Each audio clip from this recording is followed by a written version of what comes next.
All right. Hello, and thank you for choosing to spend part of your Friday morning with us. I know I would like to be in some of the other sessions right now as well, so I wish I could clone myself. So I'm the Becky of the Becky Brunson on the slide, and I'm the reference and instruction librarian at Norwalk Community College.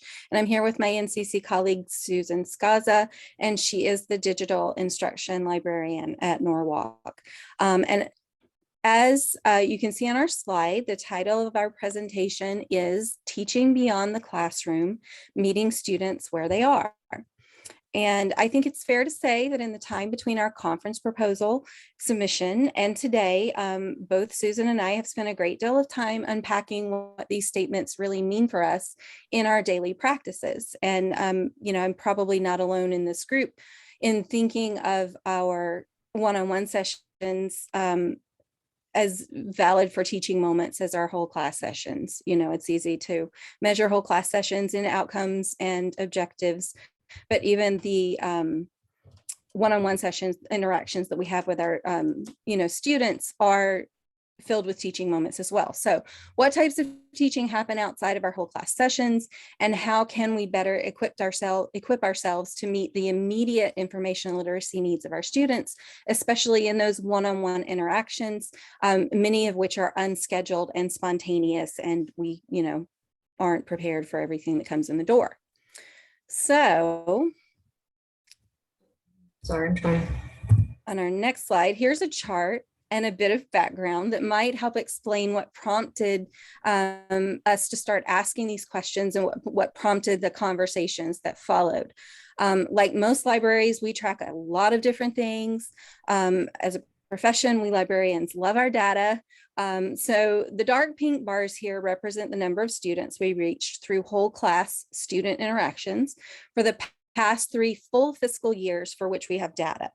And the lighter pink bars represent our out of class reference interactions. So we got rid of the where's the bathroom questions.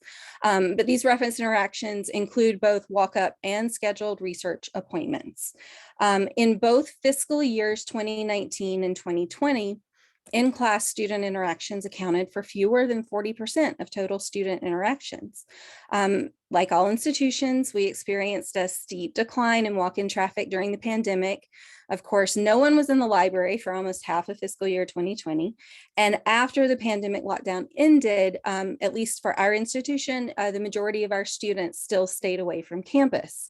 There were days where we had 5 students in the door and we were thrilled. But when we started working on this presentation, we were only partway through our current fiscal year. So those numbers aren't represented here. But a quick glance through the data we've collected this year indicates the same pattern of higher out of class interactions. So a lot of the students that we're reaching and that we're instructing are, happening one-on-one. So this past spring, as we began having conversations about what a return to normal might look like for us, we really started questioning what these headcount numbers actually tell us and what they don't.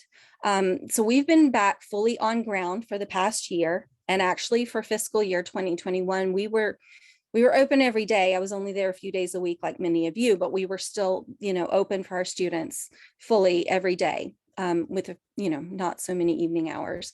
Anyway, but, this past year, both our walk-in traffic and our in-class information literacy sessions are still much lower than the first 2 years pictured here. And I really wish I could see what that, middle chart would look like if we hadn't closed for the pandemic, because we were on an upward trajectory there.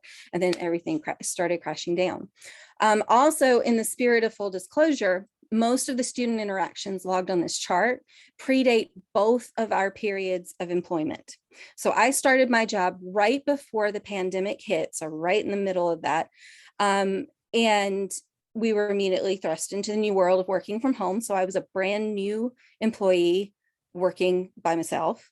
And Susan actually started during the current fiscal year. So neither of us has ever had the benefit of really knowing what normal patterns of walk-in traffic or even a full slate of scheduled information literacy sessions looks like at our institution. And I think it's also worth noting here that for fiscal year 2021, all of our whole class interactions for that year were virtual. and our one-on-one interactions, of course, were either virtual or masked. So we really both feel like this chart is very interesting from a numerical perspective. We still didn't feel like knowing this data helped us to get to know our students any better or prepared us for meeting their various needs. And so that as we're preparing, for the next year, that brings us to our conversation today and our current goals. So as we prepare for the upcoming fall semester, which we are told will have a higher percentage of on-ground students and, students who may actually want to come inside the library. We started trying to figure out ways to understand our students better so that we can better identify and respond to their unique challenges to information access and literacy at NCC.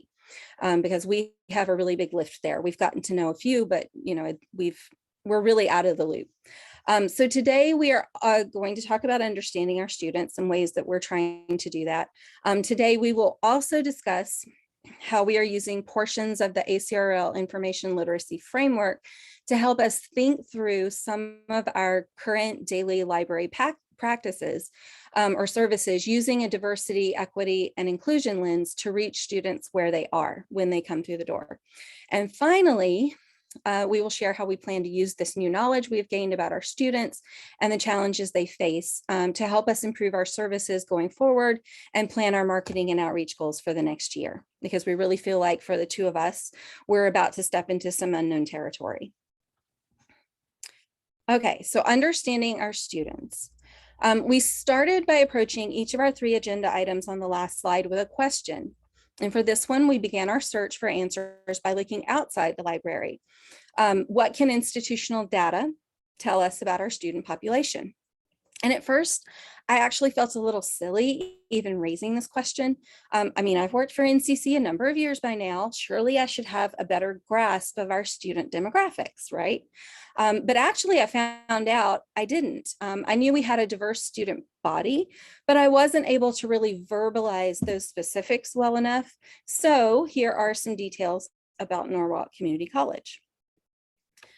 We are a 2-year community college, and we're also a commuter school with no residence halls.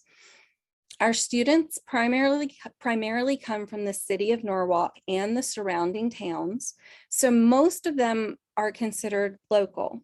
However, the pandemic proved that the definition of local has definitely been broadened out to anyone with a computer and internet access. I had a virtual research appointment, for example, with one of our ESL students, and I mentioned a book that she could check out from the library, but she informed me she was actually meeting with me while she was out of the country visiting her family in South America. So, that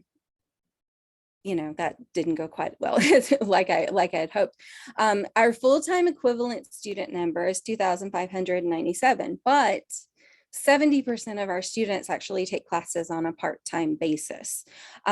So, maybe those numbers shouldn't have surprised me so much, but our low numbers of library users, and then when I consider the other numbers on this page, when I consider that 50% of our students identify an associate's degree or an associate's degree plus transfer as their educational goals, that just seems to indicate a student population that has to deal with, both major and minor challenges that may interrupt their educational journey. So it takes some of our students a long time to reach those goals. Through mining our institutional data, we also learned that one of the main challenges faced by our students is financial. 72% of our students receive some form of financial aid.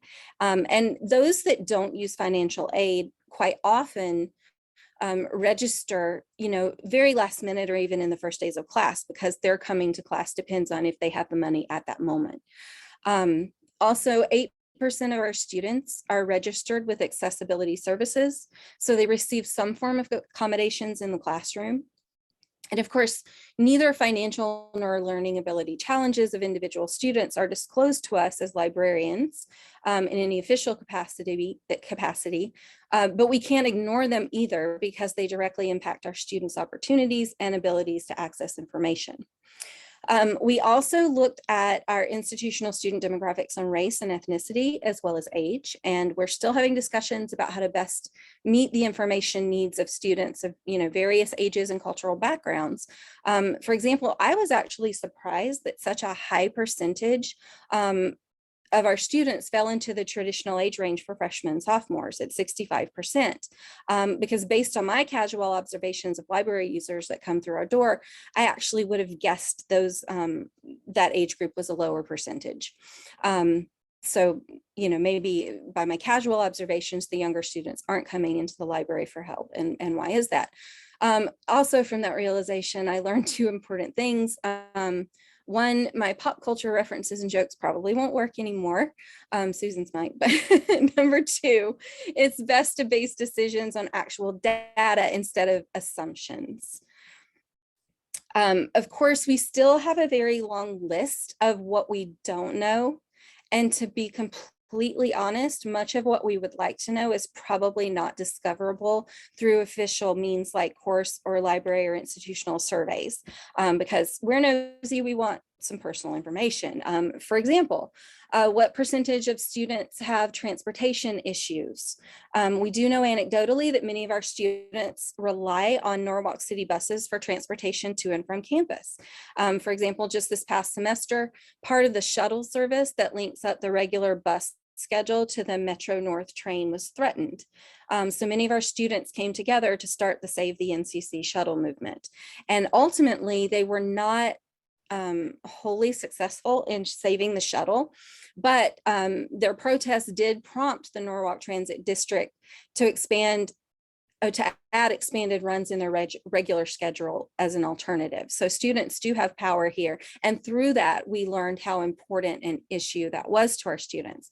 So, if someone has come to the library, of course, but they have to rush out to catch a bus, that's going to impact, how much time they can spend there and how much time we have to help them. Other questions that we have that we may not learn the answers to, what percentage of our students have full-time or part-time jobs that are pulling them away from their, studies or interfering with their coming to see us for help. How many of them have extensive family responsibilities, either as caregivers or parents?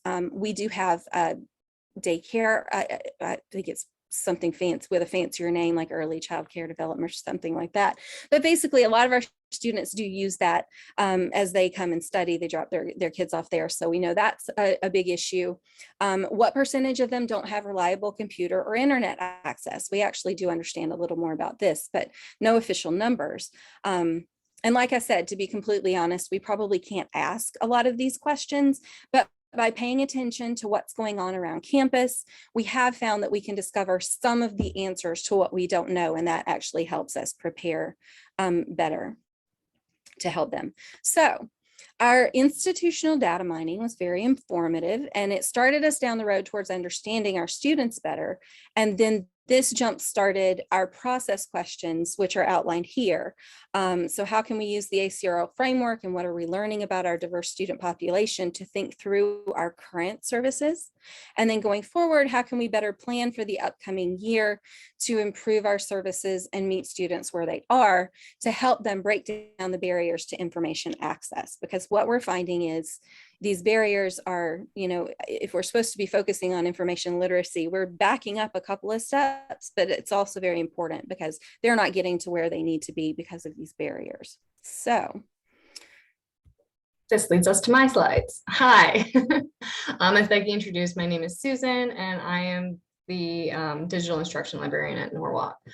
So once we analyzed the institutional data that Becky just talked about and looked at it in conjunction with our own observations, we started questioning what that meant for our students in terms of the challenges they could be facing to their information literacy development, and how we were or could be addressing them in terms of the ACRL framework in our daily practices. So with that, based on that data and our own observations, we were able to identify 4 main populations of students that were likely experiencing some barriers to their information literacy acquisition and what those barriers might be. So these included students with low income, students with learning disabilities, English language learners, and students from diverse cultural backgrounds and knowledge. So some of the challenges each of these groups might be facing include students with low income just might not have access, as Becky mentioned, to computer or internet access at home, which hinders their ability to do schoolwork, but also like, you know, access information resources. They might not be able to afford their textbooks. And they might not be able to make it to the library, as Becky discussed with the shuttle. So they have difficulty with transportation or tight schedules. So they just don't have the time to make it. Students with learning disabilities, they have different cognitive abilities that we need to be aware of in some capacity to adapt our approach when working with them. We won't know exactly, obviously, what their disability is, but if we recognize that any student is having difficulty understanding what we're saying for any reason, there are some best practices that we've recognized that we should just put into play regardless. And with our English language learners, same thing, they're struggling, or not maybe struggling, but they're working on learning a new language, which is very challenging in and of itself. So there's the vocabulary barrier and just language processing. If anybody's ever tried to learn a new language, you might understand what's being said, but it takes you longer to like translate it in your head and make sense of it in words that you can understand. And students from different cultural backgrounds, this can impact how they understand libraries and librarians, and what our roles and purposes are and how we can help them. It also impacts how they see and understand the world, and as such, it can impact how they like what keywords they use, what they're searching for, and where they search. And these are all just things that we identified that we want to be cognizant of moving forward, so that we can better serve our students on the ground. And once we identified these populations and the specific challenges they might face, we considered how these challenges would impact a student's academic success, particularly as they relate to the ACRL framework. All right. With that, the first frame that we looked at was information has value. And a portion of the definition I've put up here, it reads, the value of information is manifested in various contexts, including publishing practices, access to information, the commodification of personal information, and intellectual property laws. There's a lot in here that relates to diversity, equity, and inclusion, but for now we're choosing to focus on access to information because we identified students with low income as one of our target service populations. And this access to information is in many ways tied directly to somebody's economic well-being, as we just discussed. So some of the ways that we're addressing this at Norwalk include offering technology loans. We have hotspots and laptops available for semester-long loans that students can borrow, and graphing calculators that they can take out for 24 hours. All of these are very expensive to buy on your own. And so offering this has been a hugely popular service for our students. Students have been coming back. This is a new thing, most of the technology loans, primarily the laptops and hotspots. I believe it started fall of 2021. Becky, was that correct? 2020. 2020, thank you. Spring of 2021. Spring of 2020, Yeah. Okay. So this is a new service that we've been offering, but since it's began, we grew, it's been so popular that we were able to grow our collection of laptops we currently have about 110 laptops. And just this current fiscal year, for the data we've had so far, we've already loaned those laptops 214 times. So that's really, really great. On that note, we've also had the hotspots, which we currently have 160 hotspots or so, and those have been loaned 284 times since we began loaning them in fiscal year 21. Many colleges and universities do have textbooks on reserve for students. And since the pandemic, a lot of colleges have also started digitizing some other textbooks for students to access off campus. but we found that this is like hugely popular among our students as well. And this related directly to the students that can't make it to campus. And so this gave them 24/7 access to their textbook wherever they are, as long as they had an internet capable device and an internet connection, and were able to log into their library account. So for a little bit of context, our reserve textbooks in general, both the digitized and the physical ones, make up about 50% of our circulation, which is massive. But even more interestingly, those digitized textbooks, we have about 48 that are currently digitized. Those have seen approximately 147 more usage than our physical reserves, 147% more usage than our physical reserves. And that just shows you how useful our students are finding them, because they can just access them wherever. Now, to be fair, that's not a perfect comparison, because the ones that we digitized first were the more popular titles anyways, but we are getting some calls from students requesting specific books be digitized so that they can access it from home. We've also eliminated fine, fees, and account blocks, and I do have to caveat this one as well, because that's not a complete elimination. If students don't return a hotspot or a laptop and it is declared lost after a certain point, we do, there is a fee associated with that, simply because we can't absorb that. But for the most part, we are doing our best to not let students accrue fines and block them from accessing any services, so that they can continue to use the library and continue their education. Okay. The second frame that we looked at was searching as strategic exploration. Excuse me. And this part of their definition read, searching is a contextualized, complex experience that affects and is affected by the cognitive, affective, and social dimensions of the searcher.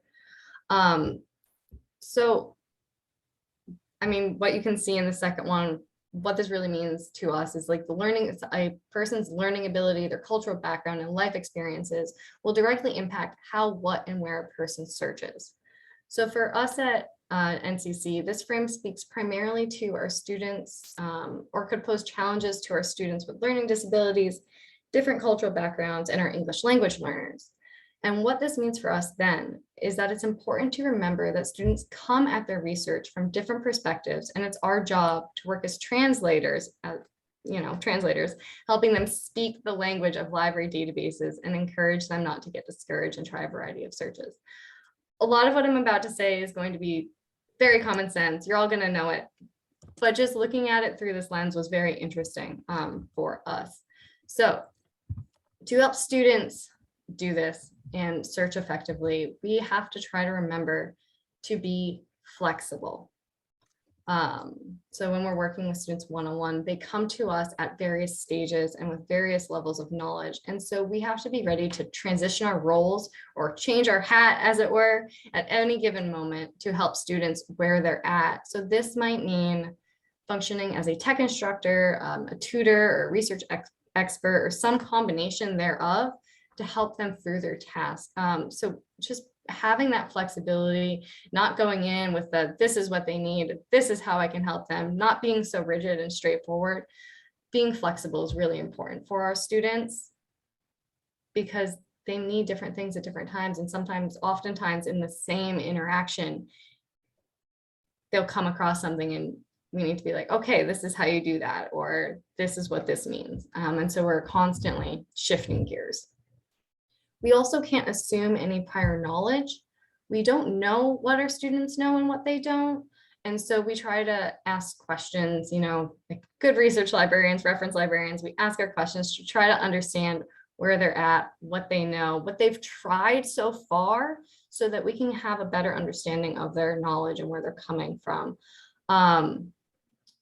We also, at minimum, we try to start with the basics. So we're not assuming that they know something already and we can just jump right into the next step. We're starting from the basics and we can go from there. Sometimes a student will be like, oh, I got that part, let's move on to the next. And then we do that. But in some cases, like if they don't say that, repeating it is not a bad thing. We all forget the basics sometimes, and it can't hurt. Similar to what I'm doing now, right? This is all things that you all already know. And finally, just be patient. This is probably the most crucial and the most difficult occasion sometimes for all of us. Like, you know, have so much on our plates. We're doing a lot. And sometimes it's easy to get frustrated or annoyed or feel like we don't have the time we want to be able to work with a student. But we can just remember that that's what our job is. That's what we're here for. And we can take a deep breath and remember that if we're frustrated, chances are the student is equally, if not more frustrated. And we can help them through it if we just, you know, relax, be patient, take a breath, and don't assume prior knowledge and are flexible in our approach. And if they need more time, then we can give them at that moment, then we can suggest that they make an appointment or make another appointment, or we can let them know that we have to go check on something, but we'll check back in with them later. So those are some things that we've been doing at Norwalk. The third frame that we looked at was scholarship as conversation. There is actually a lot to this definition that relates. So I'm going to read what I have, and then I'm going to read a second part that's not on the slide because we just couldn't fit it. While novice learners and experts at all levels can take part in the conversation, developing familiarity with the sources of evidence, methods, and modes of discourse in the field assists novice learners to enter the conversation. So the other part of that definition that we also thought resonated and applied to our students was the part right where the ellipses are that read, established power and authority structures may influence their ability to participate and can privilege certain voices and information. All right, obviously we didn't have enough space to put that there, but it was those two phrases, that one I just read, and developing familiarity with the sources of evidence, methods, and modes of discourse, that to us suggests that a student's language ability, literacy in the field, and cultural background have a direct correlation between their ability to participate in the scholarly conversation, and we need to help them cross that bridge. Again, so think if you've ever tried to learn a language, or you're like not fluent in a language and you're trying to have a conversation with somebody, it's really hard if you don't have that knowledge or vocabulary. And so we're trying to help our students develop that vocabulary and learn so that they can enter that conversation. Similarly, a lot of informational resources in libraries are organized based on accepted cultural norms. And if these are not norms that students come from, they might have difficulty accessing that information because they don't know where it is. And so we're trying to help them do that as well. And so if they can't access that information, it's harder to join in the scholarly conversation. So as such, this ACL frame primarily poses challenges for our ESL students and those from different cultural backgrounds, but it's also valid for all students in that they all must learn how to develop literacy in their respective fields. So again, to help our students cross that language and or cultural bridge and engage in scholarly conversation during our one-on-one interactions, it's important for us to try to remember to slow our speech and use common language rather than library lingo to help them understand. We also tried to remind students more generally why they need to cite their sources. So a lot of students come in and they don't really have any idea why they need to cite, or they don't really get the purpose of citing or care about it. They just know that it's something they have to do when they want to learn how to cite. What we try to do when we have those conversations with students is remind them that citing is not just about giving credit and showing their professor that they did their research, but it also kind of works as a means of conversing or entering the conversation with other experts and interested parties in the field. I kind of like to think about it a little bit as a letter or email exchange between parties, where the citations function a little bit as the address of the people that they're corresponding with, in addition to their readers. So just to kind of bring that all back together, to the topic of reaching our students where they are. When working with students one-on-one, we have greater flexibility to adapt our approach to better meet the individual needs and challenges our students face than in classroom settings. So that we can help them get, and by taking these best practices and utilizing them, putting them into play, we can help our students get the most out of these interactions. So even if we can't or don't recognize what specific challenge a student might be facing, just implementing these can have a huge impact. And again, although a lot of this is very common sense, looking at it through a diversity, equity, inclusion, and information literacy lens gave it a whole new meaning for us as we were going through and like really thinking through our presentation and what we want for our students and to do moving forward. And with that, okay, I think that's a signal that it's my turn again. So based on what we learned from looking at our institutional data and then thinking through our current services, as Susan just walked you through, thinking through what we were already doing.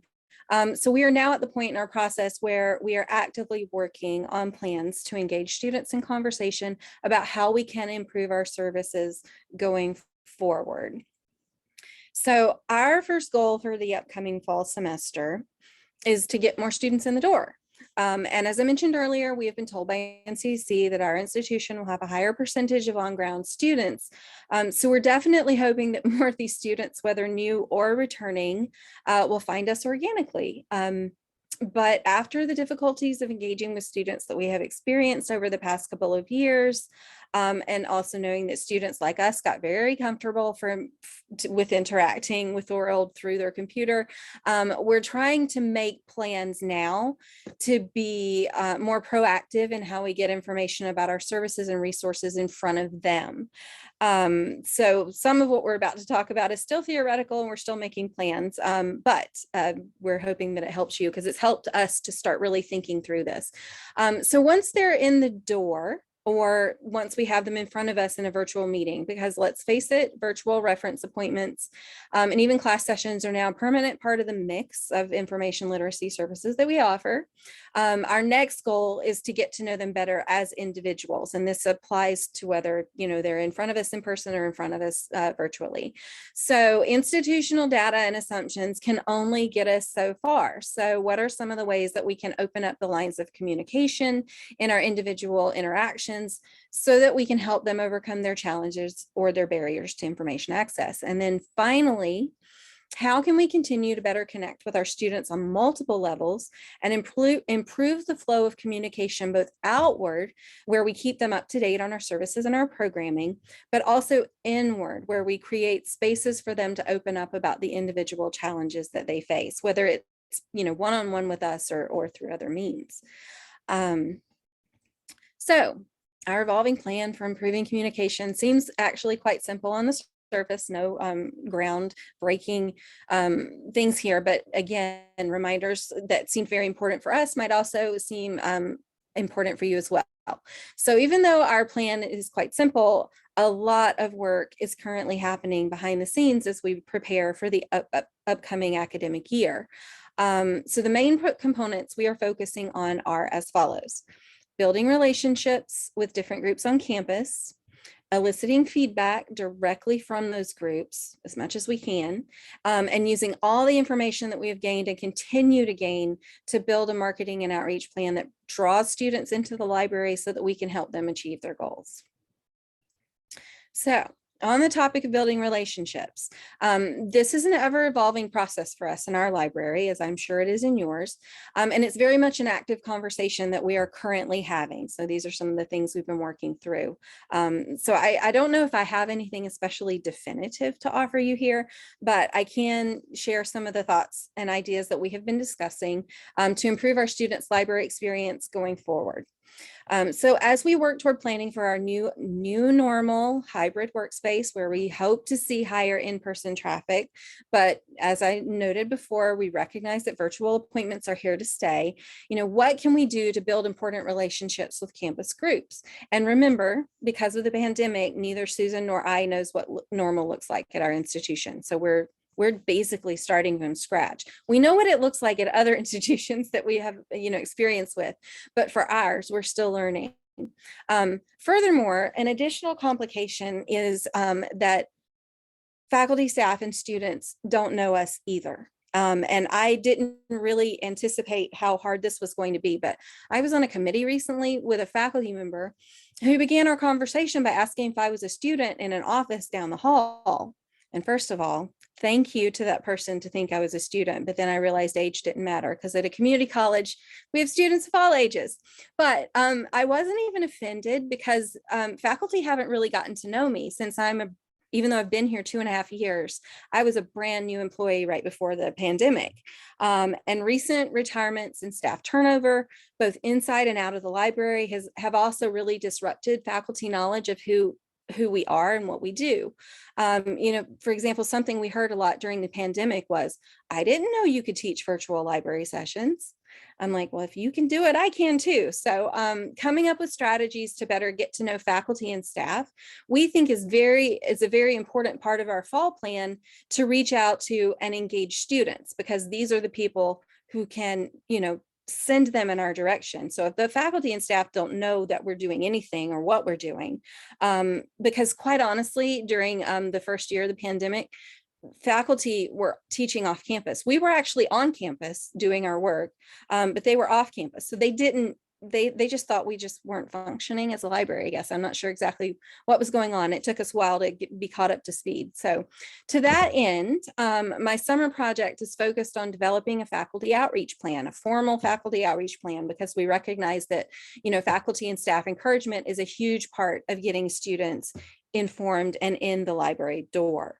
And we're really at the beginnings of that. So I don't have a ton of specifics to share with you, but once students enter the library, whether they enter in person or whether they connect with us virtually, and whether they ask for help or not, we want to be prepared with strategies for engaging them in conversation and acknowledging them as important partners in improving our services and helping them. So, we're trying very hard not to adopt the spaghetti model of throwing spaghetti on the wall and seeing what sticks. We want them to tell us what's going to stick or what they would rather see before we just try a bunch of stuff. And I know that our individual libraries all have different cultures, so what works for us maybe won't work for you, but here are some of the common sense habits that we are trying to very much be more intentional about. When we staff the reference desk, and when I say we, I really mean the two of us, because we're the two main people who staff the reference desk, we try very hard to make eye contact with students passing by, instead of just being there underneath the information desk sign. We very much want to offer cues that we are available and really want to help. And Susan is much better than I am at this.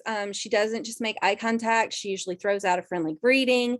And more often than not, it will cause a student to stop and ask for help instead of them simply passing on, only to come back, later after they've wasted 10, 15, 30 minutes or an hour. So we are also a very small library with a very small staff. Currently, there are only 4 of us in the library. We're hoping we'll have a 5th, maybe a 6th soon, but we're very small. So those of us who staff the reference desk, meaning the two of us, we get to know our regulars pretty quickly. I may not know all of their specific names, but we do tend to recognize the ones that come back every day or every week to claim their favorite spot or reserve their favorite study room. And so conversations that break out with our regulars often lead us to discover some answers to those unknowable questions that I threw out earlier in our discussion. So, we get to know what is going on in the larger student population by at least establishing connections with the few that we recognize. And another thing that happened because of social distancing during the pandemic, my office, which was very much removed from the library at large, was relocated to a glass enclosed study room. And I really feel bad about taking student room from them.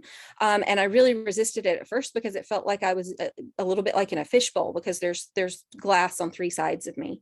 But I found that even when I wasn't at the reference desk, and actually during the first year of the pandemic, we were really in our offices with our doors shut, but it was much easier for our students to seek me out for help. And there was a moment when, during the pandemic, we weren't sure how, this is pre-vaccines, and when we were all sort of terrified, our administration was like, if they have a question for you, encourage them to sit down at a computer and use the chat function to reach out to you, even though you're there in the glass fishbowl, but they really wanted us to keep that distance. Well, I had this woman come up, and I learned very quickly with her that she could barely operate our computer. She needed me out there. So I felt very awkward trying to stand 6 feet behind her and trying to direct her, actions on the computer. But there was no way that she would have gotten the help she needed if I had stayed back. So, we did what we could. And I found after a while, and she found me because of course I was in my fishbowl, but I found out, it was easier since I was there in my fishbowl location, that it was easier for them to seek me out for help. And so because I'm there in the middle of the library as opposed to in a corner, I am much more aware now than before the pandemic of what's going on in the whole space.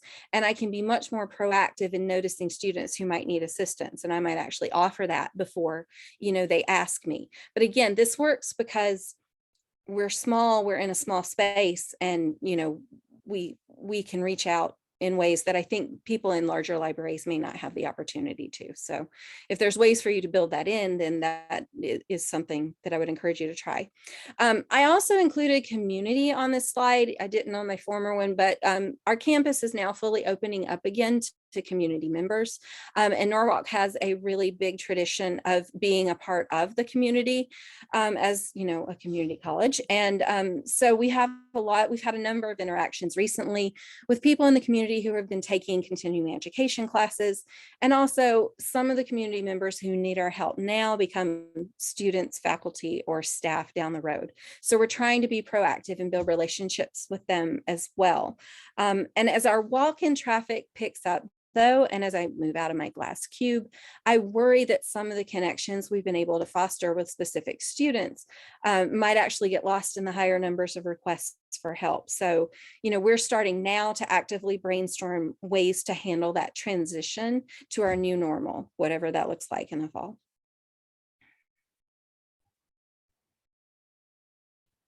Oh, you're muted. Thank you. So one of the other ways that we're trying to engage with students is through social media. And I just have on the slide some general suggestions on social media best practices that we are trying to implement and that we have implemented to various degrees at Norwalk, but are really just general good practices across the board. So one of the big things about social media, though, is oftentimes libraries like to use it as a catch-all, and it really shouldn't be that. It's a lot of work for who's ever doing your social media if you just throw everything at it but the kitchen sink. But more importantly, for your audience on social media, if you're just throwing everything, like absolutely everything on social media, they won't have a clear idea of what the library is, what your goals are, what your social media platform is even for. So this is a really important branding place, is to kind of decide what you want your social media platform to be about, and what you want your audience to see on social media. So I'm going to breeze through this slide really quick, but some of the main things that I wanted to point out are, you don't have to use all the social media platforms under the sun. Figure out, if you can, what social media platforms your student body or whatever your target audience is active on, and focus on those few, whether that's 1, 2, I would not suggest more than 3, depending on your size of staff, social media platforms at a time, but just focus on a few and do those well, because quality is much better than quantity. Also, if you can be prepared, spending a few hours and just creating a brief social media calendar for like a semester will save you so much time, and it'll give you just that peace of mind when you're like in the heat of the moment, like, shoot, I need to post something. What am I going to post? You don't have to worry about it. You've already planned it out. Then you just need to execute. So that's really, really been a lifesaver for us. It also gives us more time to think about what we want to post, what messages and information we want to get out to our students, and who those students are that we want to reach. So this is really important. Also, similarly, using a social media management system has been or is really helpful. If anybody uses Hootsuite, that's a thing. We've been using Meta Business Suite because we just are on Facebook and Instagram, and it's free and it does everything that we want. So that's been great. But more important, the other one is engaging students on social media. Social media should not be a one-way street where you're shouting at students and telling them, hey, we're doing this. Hey, we're doing this. Hey, guess what? No, it's supposed to be a communication between students. So you do want to engage them on social media. And that really means responding to comments and messages in a timely fashion or to the best of your ability. Because again, we're not all able to monitor social media like all the time. But it also means asking questions through your posts or doing raffles or contests. So one example or a couple examples that I did before coming to NCC, I was working at Western Connecticut State University. And I think this was even before we were fully opened up. We did a archives scavenger hunt on social media, which was really great because it did engage students. It got them out, moving around, seeing different places. We put up photos of different like old locations, and they had to find where those old locations were located in current day Danbury. And that engaged our student population. They enjoyed that. And it also gave some love to our archives, which, you know, doesn't always get the love that it deserves. We also did for Media Literacy Week, we did a series of posts that were like quiz based, trying to engage students and get them thinking about media literacy skills. And lastly, this is monitoring your impact and success is just general good strategy across the board for all marketing and outreach that you do. So try to figure out where that data is stored and do your best to synthesize it, analyze it, and use it. Another way that we're trying to get information and connect with students is via surveys. The photo that's up here is a TV monitor slide that we created to help advertise our current survey that's going on. So if you want to go to that URL in the green in the bottom right, or scan the QR code, you can kind of see what our current survey looks like. Again, just some general tips that we've discovered is that when doing a survey, it's important for us to know what we want to learn, because for a number of reasons. One of them is we want to keep it short. The longer the survey, the less likely our students are to fill it out. The less data you're going to get, the less helpful the survey is. But also, if you don't know what you want to learn, you won't be able to craft the questions and you won't know what to do with the information that you get afterwards. What we're also doing with this current survey is we are allowing multiple ways for students to complete it. So they can complete it online using that URL or QR code that you see there. But we also have paper copies available in the library for students to fill out when they come in if they don't want to or can't fill it out online for any reason. And so they fill it out, put it in a survey return box, and then we manually enter it into the system ourselves. Those are just some general things that were happening with this. I'm gonna very quickly move on to So all of what we've discussed for the most part at this point has been marketing and outreach strategies. And it's just really, even though this is all stuff that everybody's doing to various degrees, it's really, really important for libraries to do, because the main one that I have up here, even if you have the best, you're doing the best things that you could possibly doing in your library, you're offering the best services, they're useless if your students or patrons don't know they exist. So if they don't know that they exist or are available to them, they won't come to you, they won't use them. And at that point, you're not providing the service that you are offering, which is very sad. And we all want to use our services. So please, please, please, please, just be aware that marketing is important. I'm not going to spend the rest of the time. You can all read the slide. But basically, we're using our marketing and outreach strategies and activities, some of which we already discussed, to better engage our students and reach the populations that we have identified so that we can better serve them and learn more about what their needs are. All right. Again, I'm not going to spend a lot of time on this slide, but some questions to consider if you're doing marketing and outreach for your library. You want to know who your audience is.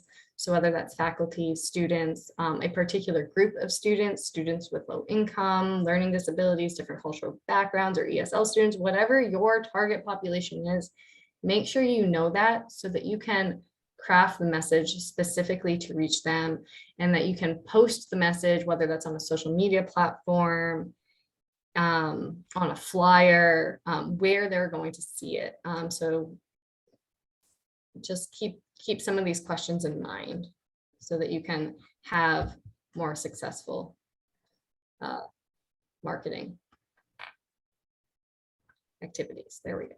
Okay, last but not least, everyone in your library is responsible for marketing. So it's not just the role of the person that is, that has the title marketing and outreach librarian or whatever title that they've been given.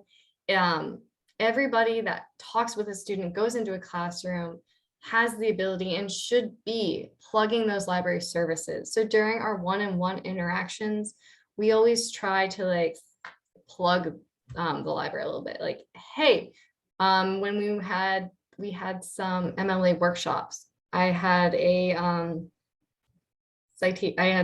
reference appointment with a student who had some questions about citations, and it was like, we went through, I gave her some help and we did the stuff, but then I was like, if you still need help, we have this really great workshop coming up that might answer more of your questions. So that's just one example of something that anybody and everybody can and should be doing, just plugging those resources. So to wrap everything up and tie it all together, because we talked about a lot in this presentation, our main goal, or the aim of our presentation today, was to simply walk you through the journey we are taking to better understand and engage with our students outside the classroom.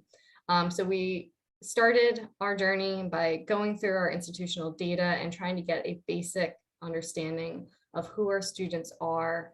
And then we started looking at what all of that information, the institutional data and our personal observations, meant for student academic success, particularly as it related to the ACRO framework, and what we were doing to address it currently.